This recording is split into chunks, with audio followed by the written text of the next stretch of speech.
Hey, Tana, how's it going? Hey, Holly. Good. How are you? Good.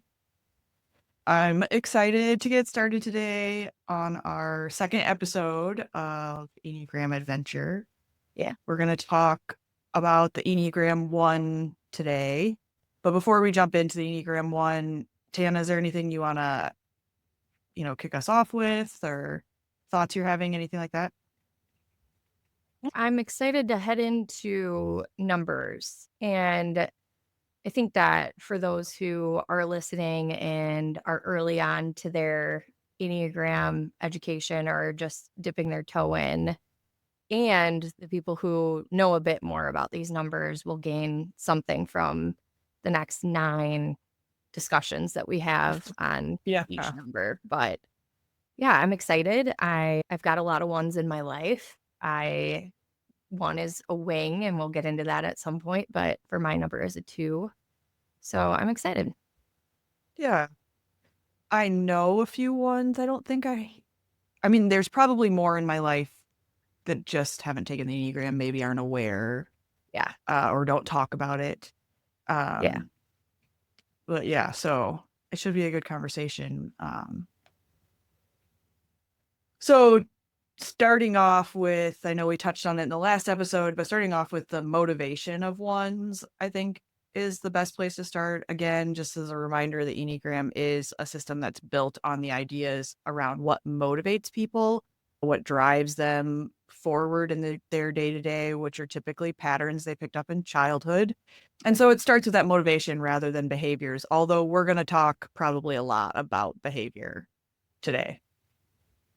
Yep. That's a good call and a good reminder heading into each number, and a friendly reminder to those that you may think you have a 1 in your life based off of the behaviors that they exhibit, but really getting down to that motivation, what their upbringing led them to believe would make them feel safe, recognized, and the best version of themselves, um, is important to understand heading into numbers. It's motivation, not behavior. Yeah. Okay, so the motivation of ones, they're often called the perfectionist, or the IEQ 9 assessment calls them the strict perfectionist. Every once in a while, you'll hear folks refer to them as the reformer, although I think that's a little less common than perfectionist. So, yeah, they are motivated, just like it sounds, by this idea that they need to be perfect. So they often adopt sort of this mindset early in their lives around, I will be loved and taken care of if I'm perfect.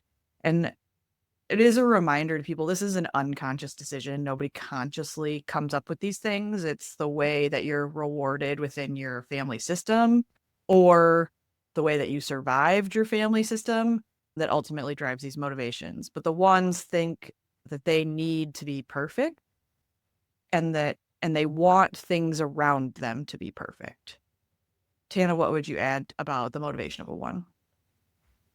I I think you hit the nail on the head as far as the motivation goes. What I will say from a perspective of the ones that I have in my life, I feel for a 1.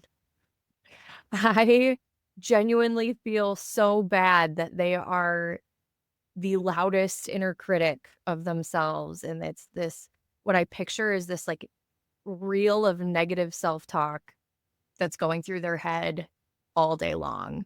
One other reminder that's good about ones is sometimes they're mistyped as eights, and eights are sometimes mistyped as ones because, again, of those behaviors and the way that people pick up on those behaviors for them. That's the only other reminder that I would have for ones. What does a 1 look like surviving their household in your eyes? Sure. Yeah. Well, in every family system, it could be a little different, but in a survival mode where they're picking up these perfectionist behaviors in kind of in a way that they're like, I believe that this will keep me safe and I'll survive here. It could look like the kid who keeps their room perfectly clean, right? Because if everything is in its place, everything is put away, they won't get in trouble. right? So that survival thing, it comes from this place of how do I keep everything just so that I don't get emotionally hurt. Typically, it's although there could be situations certainly where a kid experiences other types of abuse that drives the one behavior, but I would say most of the time we're avoiding emotional abuse or emotional pain. I shouldn't say abuse, emotional pain. And so that's what can drive the behavior. So it could Yeah. show up like that. It could show that's the kid who has to get straight A's or do exactly what they're told to do, meet the expectations of their parents, a teacher, a coach. I think those are some ways. Is there anything else I'm missing that you can think of?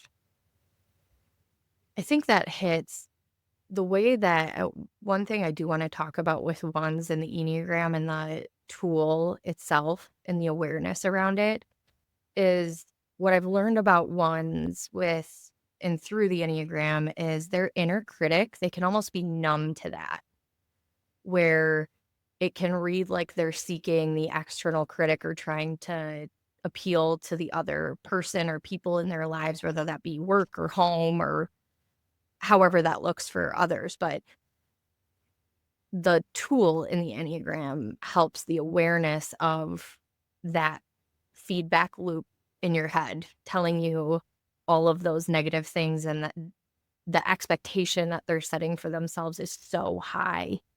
And that's why I love the Enneagram for a one. It Yeah. has them pause and think about the voice that's in their head. Yeah. Yeah. And that inner critic voice is particular. I think everyone has self-talk and Yep. everyone can have negative self-talk. Mhm. The inner critic for a one is particularly mean. And often ones describe that, right, as things they would never utter out loud to another human being, but it's very much tied up in the I'm not good enough.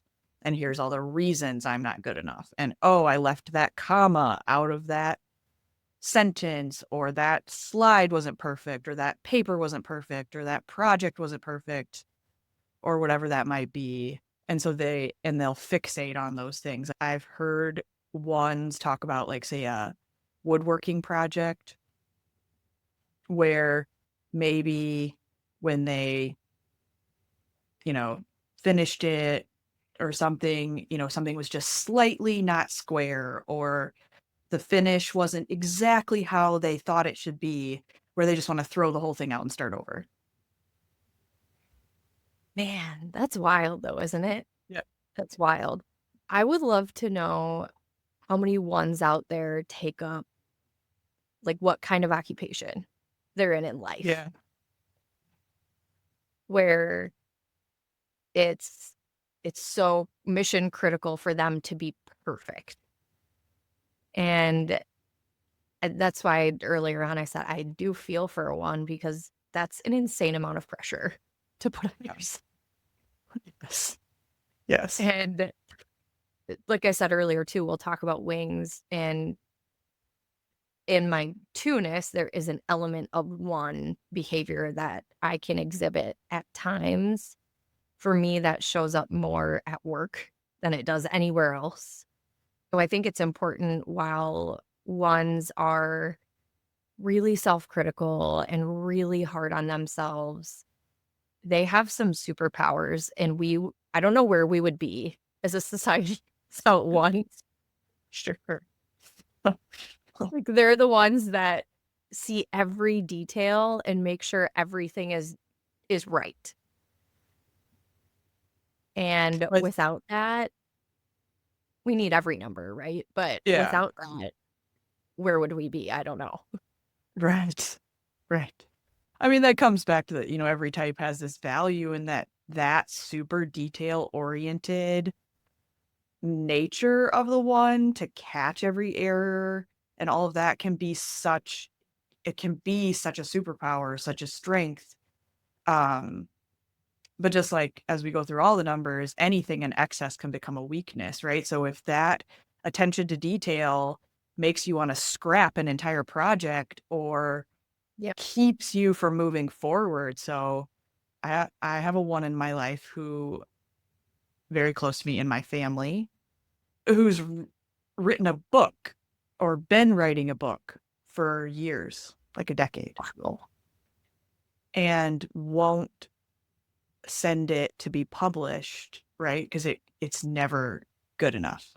It's never, right? Like, oh, well, it needs to be this or it needs to be that. And they stop themselves from moving forward into the next phase of their life while they're seeking perfection for the thing that they're working on, which is ultimately them trying to make themselves perfect. Right. Right. So I mentioned in our first episode that I have 2 children, a 6-year-old and a 3-year-old. And my 6-year-old is, I think I said in the last episode, trying on some different numbers. Yeah. And one thing that is really hard for me to watch with him is when I notice some of those behaviors that if he doesn't write a letter perfectly the first time, he's wrecked. He's like, I Yeah. need to erase it. I need to do it exactly perfect. And through this work, right? Immediately that's what pops into my head. I'm like, oh no, no. It's okay to make mistakes. That's why we have erasers on pencils. It's okay. Yeah. Yeah. And it, I think it's the pressure that makes me feel so bad for ones of exhale. It's okay to make a mistake. It's okay to not be perfect. And the question sometimes that I use with my 6-year-old when he's acting like that is, what's the worst possible thing that could happen Right. if you leave that the way that it is? Yeah. Yeah. It's interesting because what they adopt that so unconsciously, so early in life, right? That, and they attach all this worth into that perfection. Yeah. Where I'm going with this is, I've heard stories about ones who were adopted, for example, didn't know they were one at the time, but they take on this perfectionist thing because they believe that people don't throw away perfect things. And so they'll get to stay in the family if they're just perfect. And yeah, so they very unconsciously take this on so early in life that it is heartbreaking to think about it like through that lens, when you hear different stories. I've heard other ones talk about, maybe they had a sibling who was like naughty, right? Who got in trouble a lot. Yep. And they thought, well, not only how do I keep myself from getting in trouble, but I need to somehow be in service of my parents. And so how do I be the good kid? Yep. Yeah.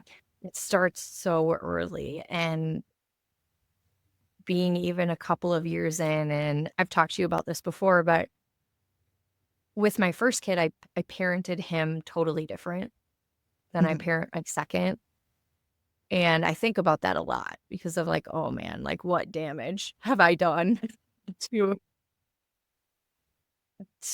what version of trauma are they gonna have, right? And it will Yeah. be different. Enneagram did help me open up to realize that there's beauty in all of it. And that's what I hope most for ones so desperately. Like, it's beautiful to make a mistake. You will learn from it and you'll Right. be buttered for it. And it's another thing that ones are great at. You can bet, like, if they make a mistake, no way in hell are they making it again. Right. Right. Yeah. That's Wow. definitely never happening again Yeah, for that's them. never happening again. I was gonna ask you to talk about the strengths of the one. Like, what do you when you think about, aside from attention to detail, which feels obvious, what are other things that you see as strengths for a one? I think that the strengths that I admire most are the really strong values that ones have. And sometimes that shows up in a really intense version of right and wrong. Um, but I value the one that has a strong set of values and really marches to that beat of this is what I believe and this is what I'm strong in.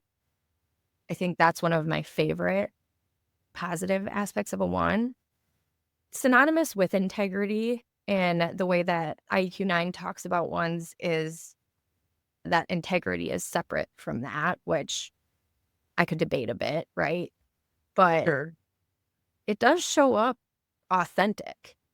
And I Right. kind of like that about a one, where that integrity is so strong and they're wanting to make sure that they arrive at the right answer.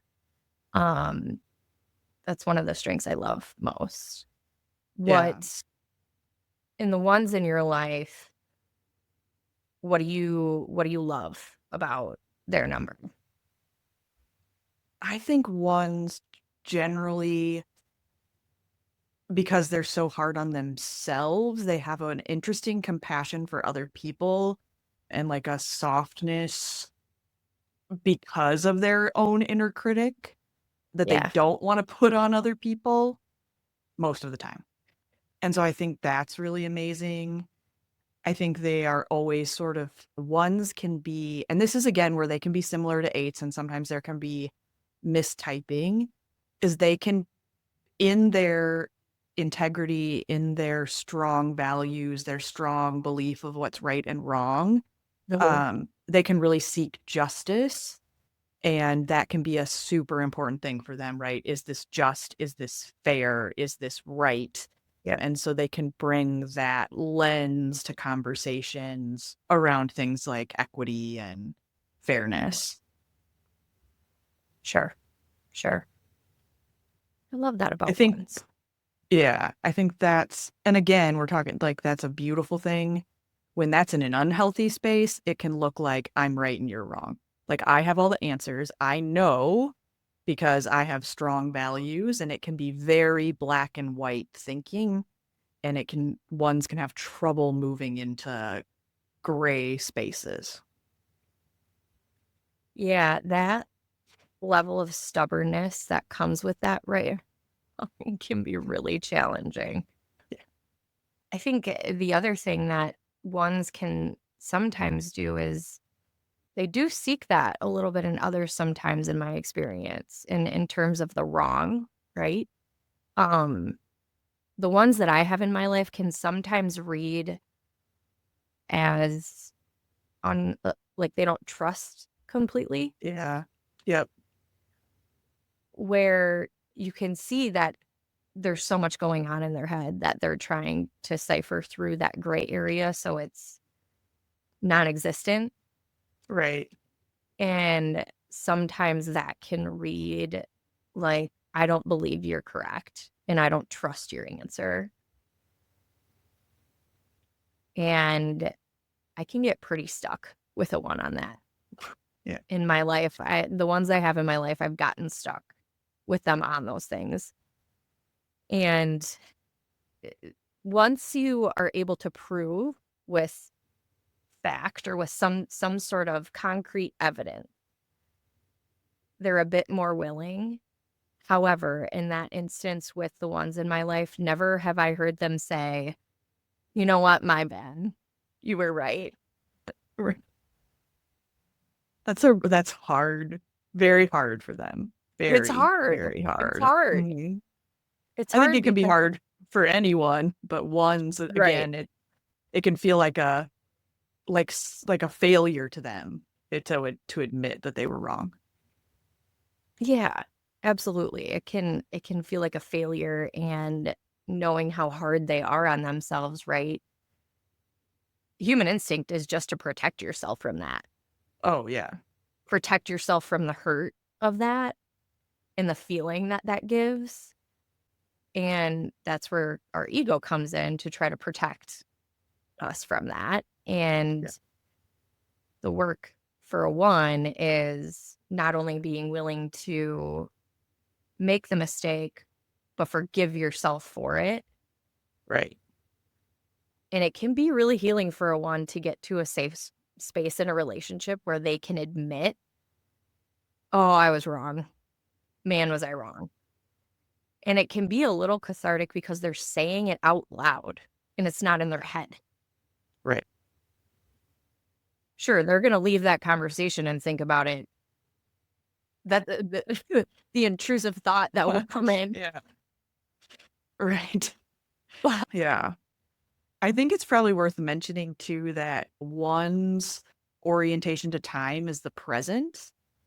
And in that in that sort of present way of thinking, it's, they're really thinking about that,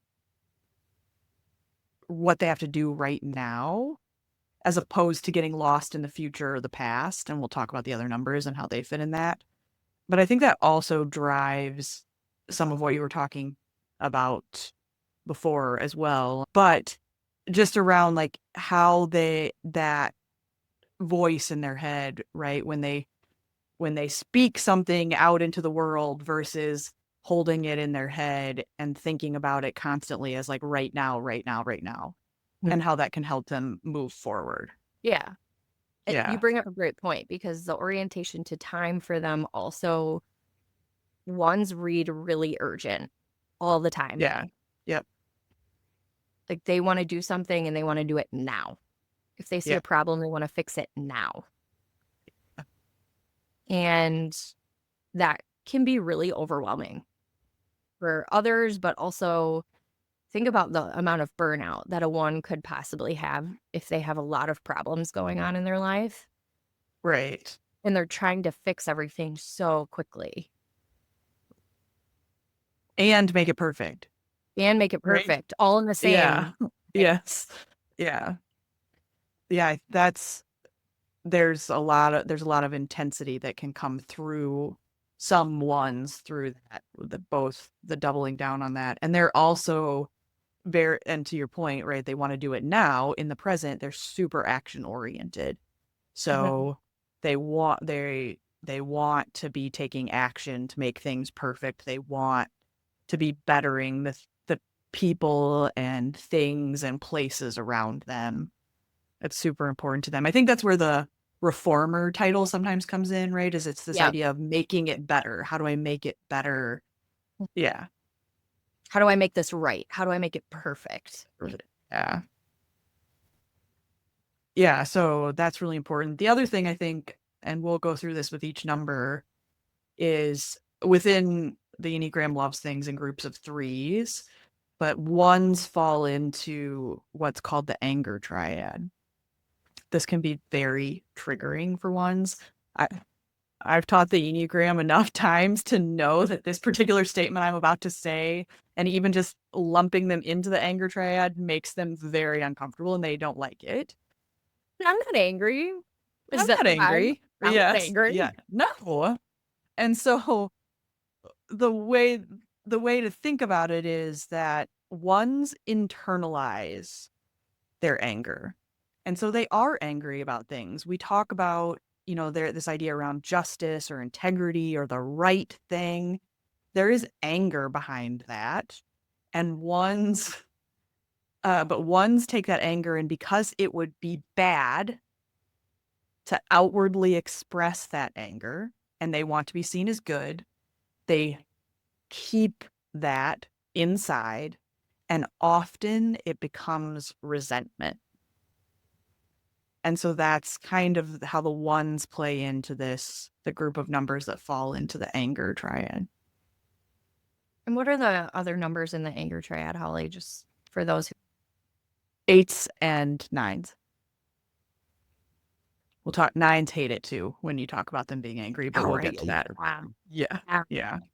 Nines, chill as cucumbers. We're Yeah. fine. We're so fine. Yeah.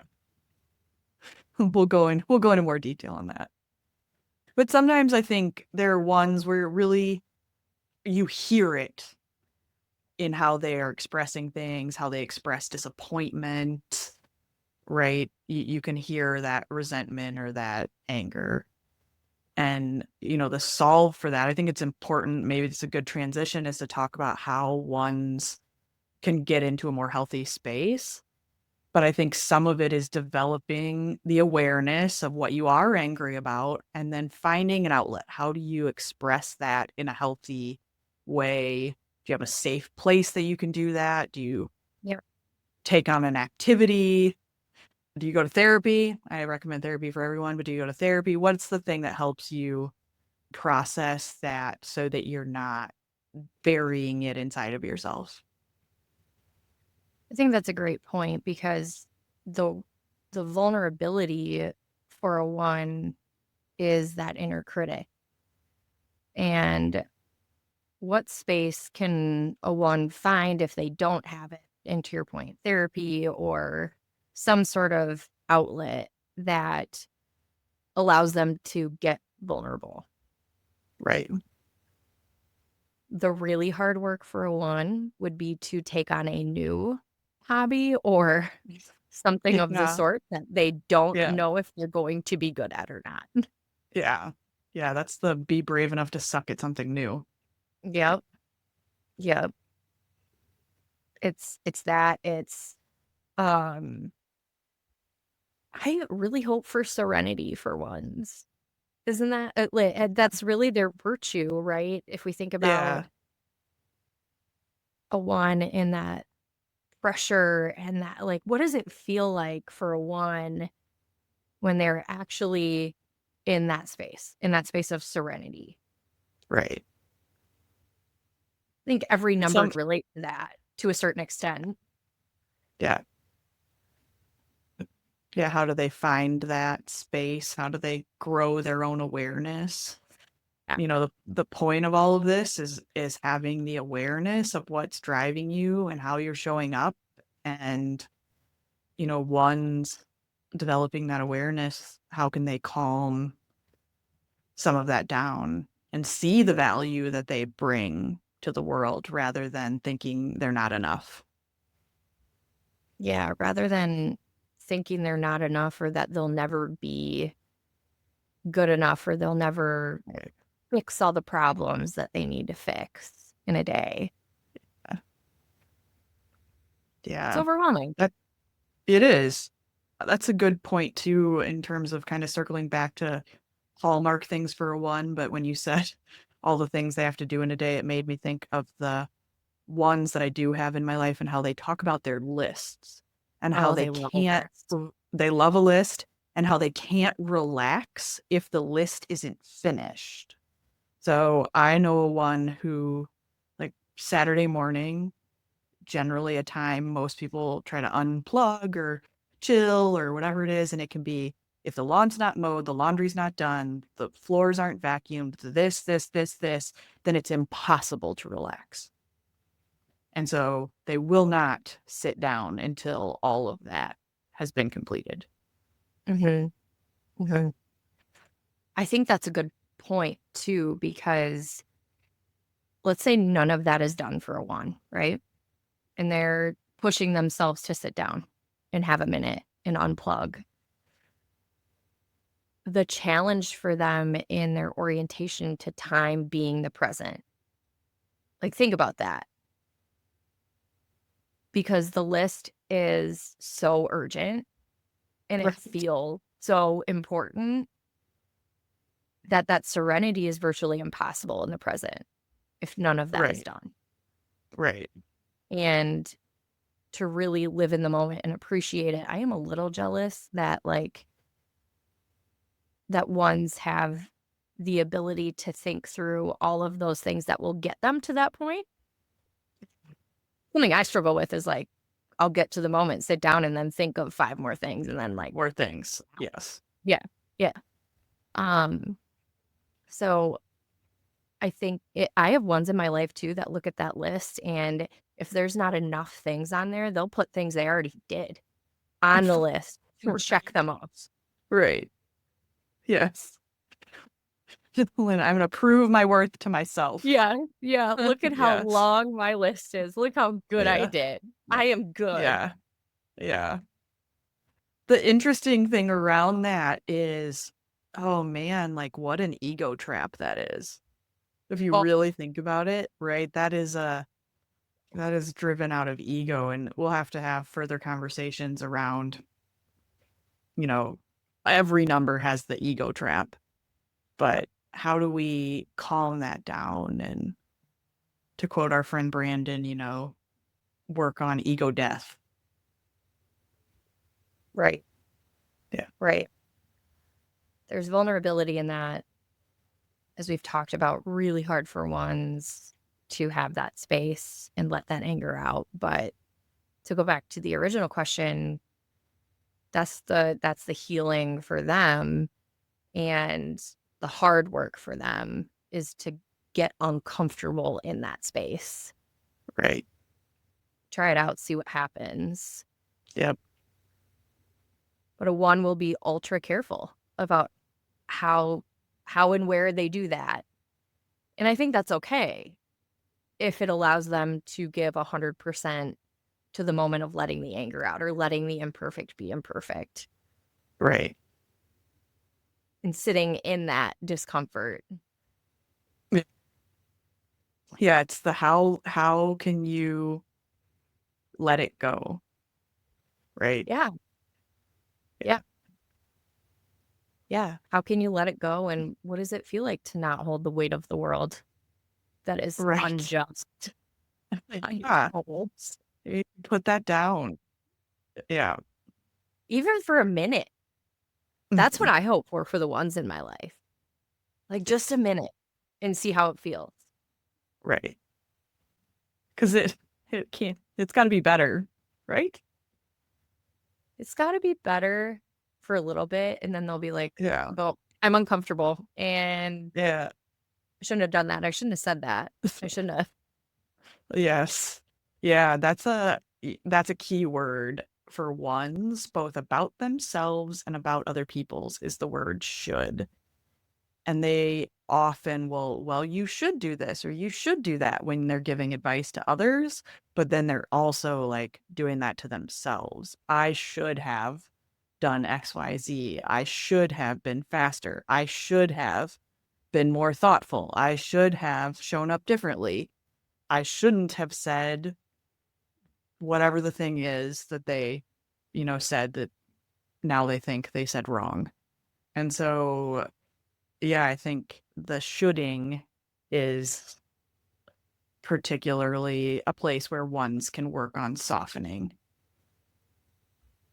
Yeah, definitely. The other thing I do want to talk about ones with, and this is partially the work that you and I have done outside of the Enneagram, but it could be really cathartic for a one to think about where they feel that anger in their body. Yeah, for sure. So sitting with the anger, taking a minute, it could look like closing your eyes. It could look like taking a minute by yourself. It could look like anything to quiet the external to figure out what's going on with the internal. With the internal.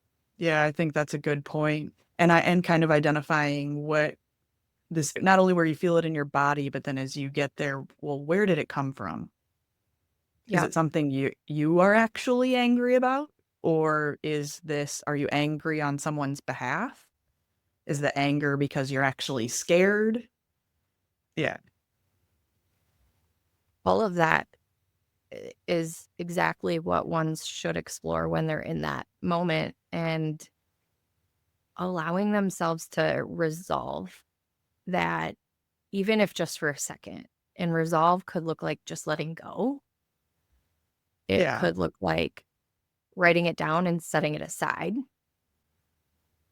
but not the urge to action on it with that high level of urgency and intensity that ones can sometimes damage relationships with Right. if they're not careful, Yeah. because he's ready to move that Right. quickly. Yeah. And sometimes through that urgency, you also don't find the right solution. I'm hoping that speaks to whoever is in their oneness that's listening, where even in your urge to be right and good and perfect, and the speed in which you're trying to do that, you could be arriving at the wrong answer. Right. Yeah. Definitely could be taking this taking a wrong action, right? You're moving so Mhm. quickly, you believe you're right in the moment, and that you end up without that pause taking a wrong action, to your point, that damages a relationship or unintentionally hurts somebody. Yeah. Yeah. Yeah. So if they're able to attach even something to their weak side, right? Right. Something like that where, well, I want to be perfect. I want to move quickly. Well, you also are concerned about being wrong and imperfect. So how can Right. you lean into that to calm some of the other stuff? Right. Says the person who thinks like a six, but We'll get to that. e- We'll get we'll to get to that. it. Easy for me to say, Holly. Easy Well, for me to say. I think in the, that all the things that ones show up in where they're acting on this idea of perfection, I think it's the ones as they're acting on this idea of it has to be perfect, I have to be perfect. And sometimes that can also create a massive block for them, right? Where they can't see the beauty of something around them, where it's stealing their joy because, well, I'm not perfect. That's not perfect. It needs to be perfect. I can't be happy until it's perfect. And so then they could be missing things along the way in that hyper critical focus. Yeah, absolutely. Absolutely. That's what I find interesting about orientation to time. There's something missing for every orientation, Yes. Yep. whether it be past, present, or future. There's something Yeah. Yep.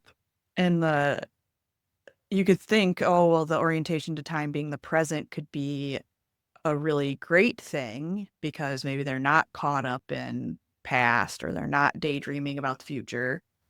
But it can cause them to miss the things around them.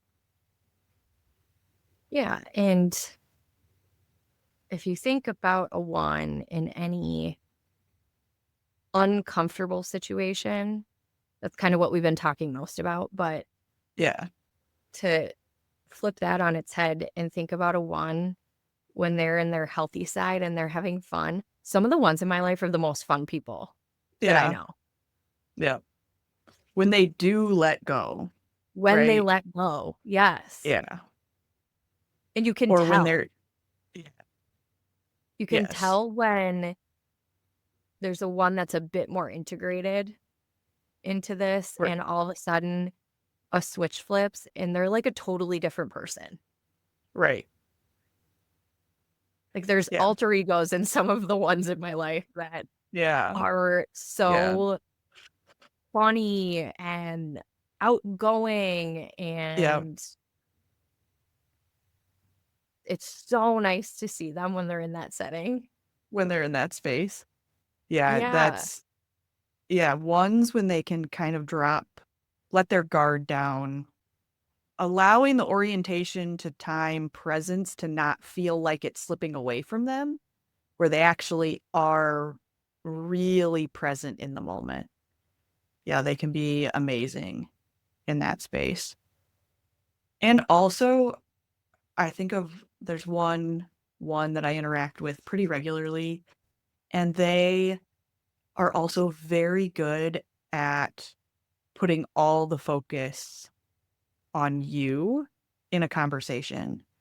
They're able to drop sort of the multitask thing. Ones don't typically do that. Ones typically set it aside and are able to hear you in the moment. I love that about a one, especially as a process, like a verbal processor that I have to Yes. do Yep. the thing. It's a little fascinating about ones though, right? Because Yeah.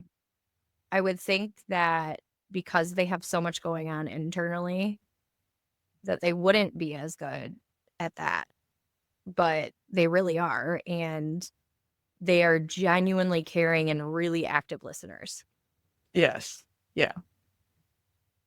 Sometimes, some of the ones in my life, I've had to work in such a way where I'm like, I know what you're going to say, but I'm going to try to change your mind. Yes. Yep. Yeah. That's worked Yeah. well for me with ones.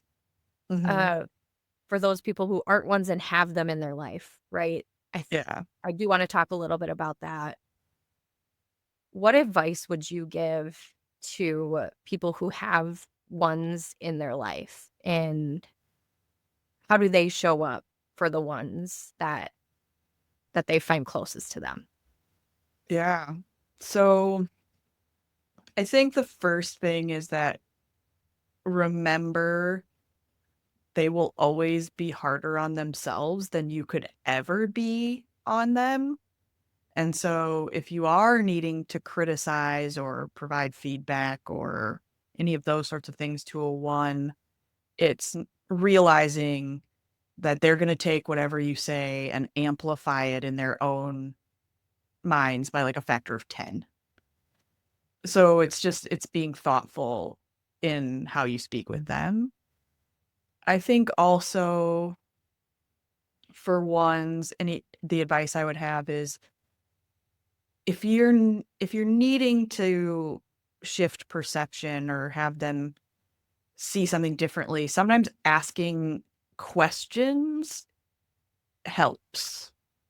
It helps them think through it. It helps them see another side.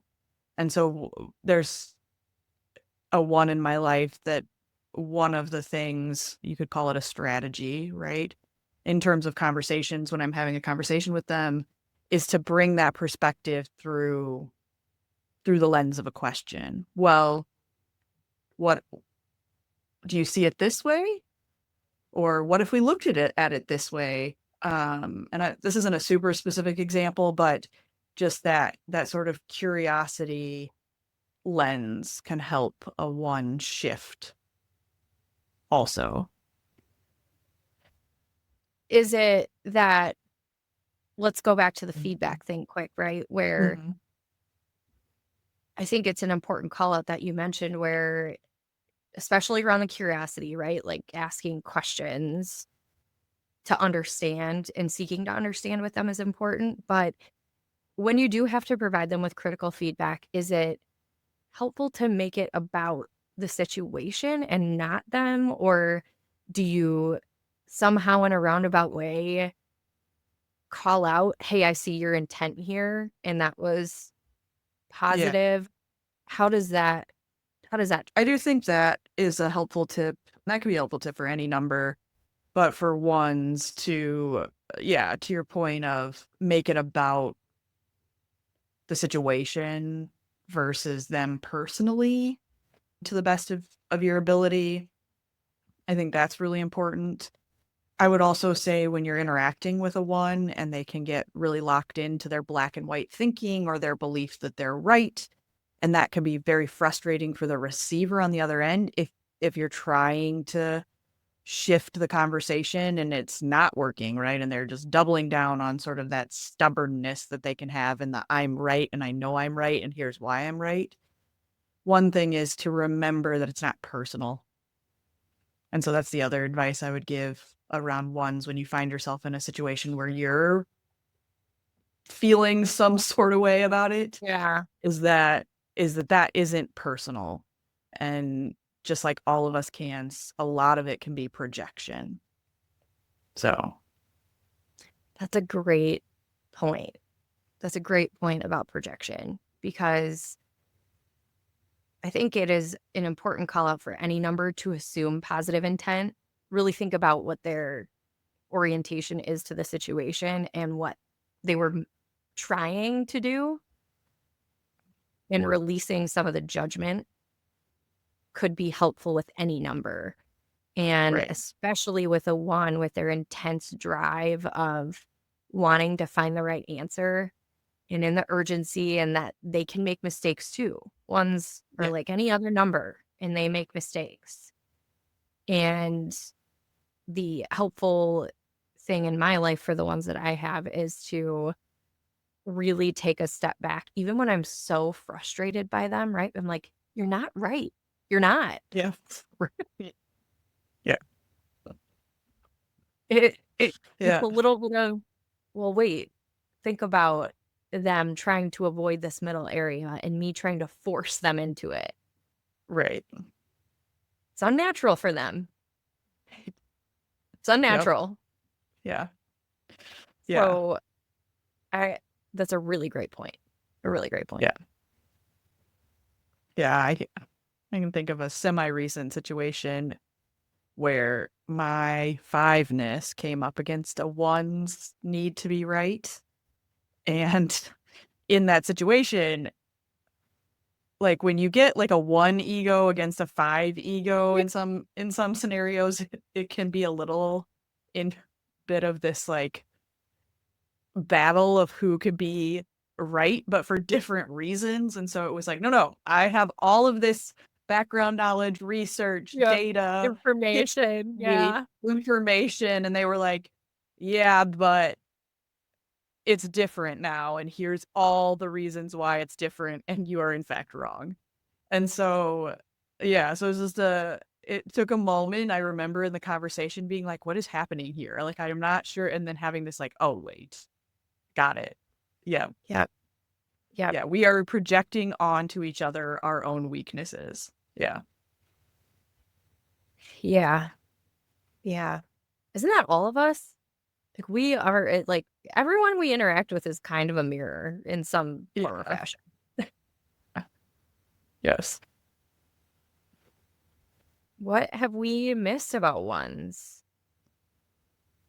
That's a really good question. And I'm kind of hoping that if we have folks listening and we have missed something, that they'll share their experience or comment or send us a question so that we can talk about it more. Because as we go through Yeah. this, we're going to be diving in deeper to more nuance in the ones I think we've covered. But there's so much more we could talk about in terms of how this shows up, what the nuance is. And also, I'm looking forward to in the future, pulling, someone we know from the world into the conversation who's a one to talk to them about how that's for real in their life.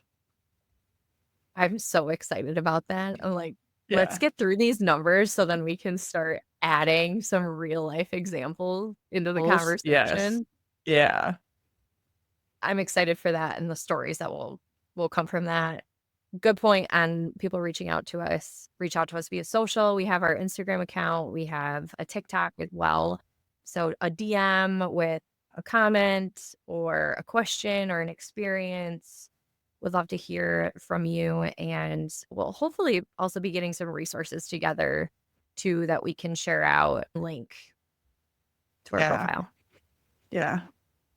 Yeah, I'm excited about that and getting to hear more from folks and their experience, the opportunity to learn more about how all of it shows up in the world. Yeah. You got anything else you want to add today, Tana? No. Closing remarks. Let's just like stick with the discomfort. Let's stick with the knowledge. Let's question everything. Let's stay curious. Do some good through that curiosity and discomfort. Yeah. And a reminder to think about the best in people, always, regardless. So I'm excited. Teaser for next episode will be twos. And I Yeah. am your resident two. I will come with some prime examples of my two-ness and all its interesting glory and weirdness and everything else that Yeah. comes with my number. I'm really excited for that and excited to get through the rest of our numbers. So we'll leave us with. Yeah. So we talk about all the things. Thanks so much for listening. You want to connect with us, like Tana said, you can find us on Instagram, YouTube, TikTok. We'll be working in all those spaces. But yeah, I'll talk to All you right. next week. All right. Okay. Sounds good. See ya. Bye.